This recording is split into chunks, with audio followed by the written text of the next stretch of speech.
The following movie review contains spoilers and details from the film being discussed, so if you did not watch the selected movie prior to watching my review, this YouTube channel and comment section are not responsible for any spoilers you come across, as you have been warned. From this point forward, it's all spoilers, so watch at your own risk. Thank you for listening.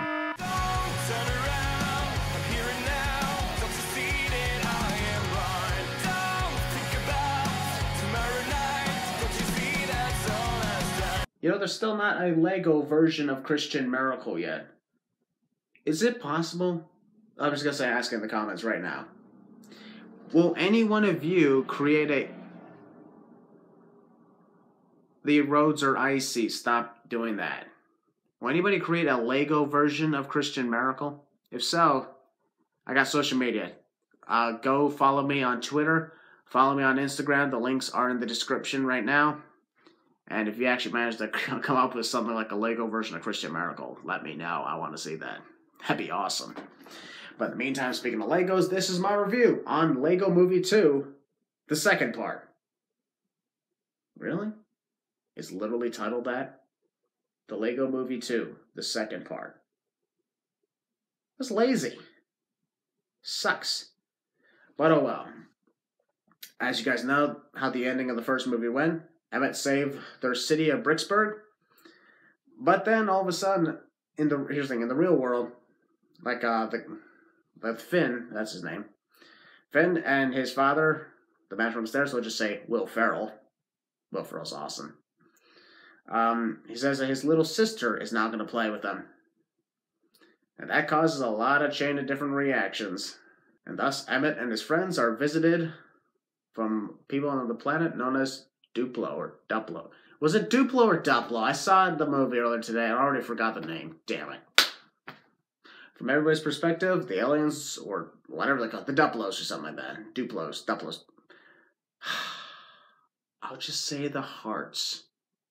No, that will not work. But Emmett does give them a heart, saying, hey, we're friends. We're friends. And that causes, a chain reaction of, because, one of the creatures eats it. And that makes everybody think, oh, they're here to kill us all. So, boom, a fight ensues. Meanwhile, all that president business ditches them so he can go golfing. But that was just our way of saying, oh, Will Ferrell can't be here throughout a lot of the movie because he's really busy. So that's our way of saying he's not going to be much in the film, which is understandable. We can understand that. But anyways, this causes a lot of crazy things to happen since, people at Bricksburg are defeated and outmatched. That's 5 years later. It's now called Apocalypse something. Apocalypseburg. Yeah, I forgot there was a burg in there. There we go. Apocalypseburg. That's what it was called. Now, nobody builds, but Emmett is still the same as he always was. Chipper. Happy. Enjoy it. Yay. And of course, Lucy is, still a rebel. And she's doing this one thing, it's called brooding. Where she speaks all dramatically with the music and everything, that sort of thing. Emmett just can't do it. But he recalls a dream he had with the dolphin with the clock that says 5:15, which is like setting up the Armageddon. Armageddon, because I know it was Armageddon, as in getting in the room. Armageddon. At first, he scratches that off as just a dream and not a vision of the future. It ends up being a vision of the future because, it's a movie. Duh, of course it's going to be part of the film. Emmett takes Lucy to a house they had built in the middle of nowhere, which definitely wouldn't ever attract attention. But, of course, it does. A ship arrives, they start firing, boom, boom, boom, boom, boom, boom, boom, boom, boom. Another fight ensues, another chase scene. And them, along with Batman, is captured, and a few others. They're captured, taken across the galaxy, or whatever, or in this case, the stairs. The rest of the characters, they hide in Batman's lair. Of course, Batman himself is captured as well. Using his building skills, Emmett converts his house into a ship and flies off. The kidnapper, named Mayhem, brings the heroes to a place where they meet up with the Queen. She tries to convince them, oh, I'm not evil. And how does she do it? By the only way that anybody could think of when it comes to a kid's movie that has absolutely zero good acting in it. A sing-along or a song, a musical number. That's what it is. Yeah, a musical number. A musical number! Which I'm like, ugh, really? Come on. Seriously? I'm not the bad guy. I'm not this, I'm on this, I'm on that, I'm on this, I'm on that. Just pretty much making it seem like you obviously are the villain. Which turns out to not be the case. But we'll get to that in a moment. And Queen Whatever wants to marry Batman, who doesn't want it at first. But then as time goes on, due to his own ego, Batman gives in. Meanwhile, Emmett is fighting through asteroids or glass droids and gets saved by a guy named Rex, who is later revealed to be just himself from a different future. Chris Pratt. And you know what they bring in for this case? Velociraptors. Velociraptors. Oh, I get it, because, Chris Pratt's the guy who, trained raptors in Jurassic World. Yay. We're supposed to get giddy over that? We're supposed to be like, oh my god, that's so awesome. Oh, what a funny reference. No. Like, seriously, no. I don't like that. I don't like that. I don't even like the fact that raptors can be trained. That's just stupid. So what makes people think I was going to like that in this Lego movie? It's stupid. It's pathetic. So Rex tells Emmett his backstory, even though Emmett never asked for it. It's kind of like Star Wars, where people wanted to know what Snoke's backstory was, but they never got it. But in this movie, they never even asked for Rex's backstory, but they get it anyway. Which makes me think to myself, hey, if you wanted to hear Snoke's backstory, just never request it. Then you'll get it. Oh, too late, he's dead. Ha ha. So Rex spent life under the dryer because he was forgotten of by his friends. Then he realized he had to fend for himself. So he did, and he created like time machine. Went back in time, that's how he got the Raptors, Lego Raptors. And because of that, he is who he is now. But he decides to help Emmett rescue his friends anyway, even though it's not what you think. The Master Builders are brought to planet Sparkles or something. Sparkles? Kind of like the name that Grandmaster gave Thor in Ragnarok. Sparkles. So, preparing for the wedding between the Queen and Batman, who actually gives in and says, yes, I do want to marry you after, she's like, okay, I don't really want to marry you anyway. Gives into his own ego. Typical Batman. Everybody else everybody thinks is brainwashed into singing the song, that's catchy. Song gets stuck in your head. Hey, I don't even remember it, so it's not stuck in my head, so ha, I win, you lose. At the same time, Emmett and Rex arrive at another town where the Justice League is located, and Superman is best friends with the Green Lantern and Lex Luthor, which obviously, confuses Emmett. But then they all start singing that catchy song again. So Emmett and Rex, they run away. And in order to escape, Rex tempts Emmett to tap into his dark side, which he does, and they manage to get away. You'll have to forgive me because there's so many things that happen in this movie. I'm trying to keep track of them all.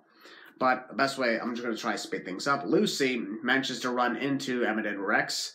Rex is suspicious, possibly because, she might be brainwashed. But of course, it's revealed he's the villain at the end, so, duh. Emmett trusts her. They go off the plan to stop the ceremony by smashing the wedding cake. Which they successfully do, but not before Lucy fights Mayhem and realizes that, they were all just trying to be friends the whole time. It just made they look like they were evil, but they never were. And they actually wanted to live in harmony this entire time. That's when Lucy realizes that Rex is the real bad guy of the whole thing, convincing Emmett to go ahead and smash the cake, which they do. And in the real world, that's Finn smashing the Lego set with his sister. And because of that, the mom walks in, begins Armageddon because she tells them to throw their Legos away. And Will Ferrell, of course, listen to your mother! Not saying, he's just heard. Because they couldn't even afford to have Will Ferrell on the set.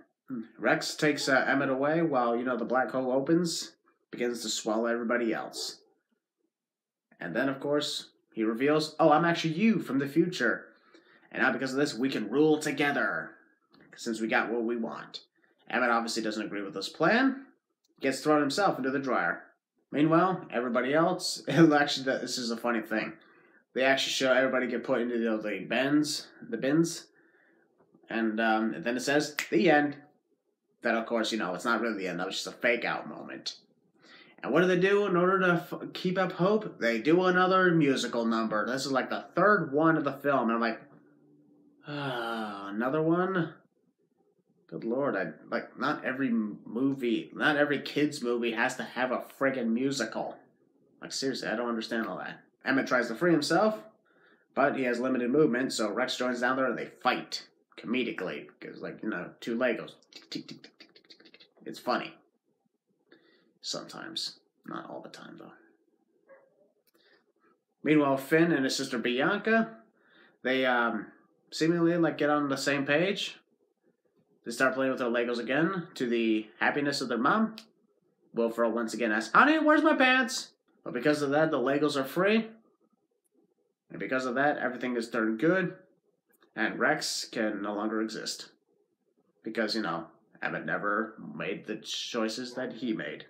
The ending of the movie is where it's revealed that Lucy was the one who was one of the original artists that created that song, Everything Is Awesome. Which is shocking, yet not shocking to me. Because honestly, I didn't really care about that. But there you go. Everybody's back. Everything is good. And now, that's the end. That's it. That's the end of the movie. That was Lego Movie 2, the second part. A load of what the fuck. But hey, it had some good moments, like the twists I never saw coming. So I give them points on that. But let's get to my favorite part. Time for the ratings. Here we go. What I do for the story. The story, it had its good moments. It had its somewhat good moments. The plot twist of Rex being Emmett from the future. The plot twist of, the people who you thought were the bad guys are not the bad guys. Was actually good. Otherwise, it would have just been cliched. So that's why I give them points. 2.4. The acting, it's a kid's movie. Its main target is children. The acting is obviously stupid, horrendous, and intentionally foolish. 1.4. Why I say 1.4? Because, Chris Pratt, even when he's not trying, he's doing great. I give him props on that. And, of course, Jason Momoa. As for the visuals, it's Lego World. It kind of looks like a majority of the film was made in stop motion. I think it was. But they did good for what it was worth. It was more or less the same as you would see in the first movie. But a lot of it could have been better. But I would say 2.8. And finally, the conflict. The conflict. Plot twists were great. Didn't really have an emotional impact on me. Didn't really give me an emotional impact. Which is okay. It wasn't a type of movie where I'd expect it to do that. It's okay, though. But, I'm just saying, it may be for kids, but that doesn't always mean I give it slides because of that. But, 2.2. Given to a final total of 8.8 points. 8.8 points. That's funny.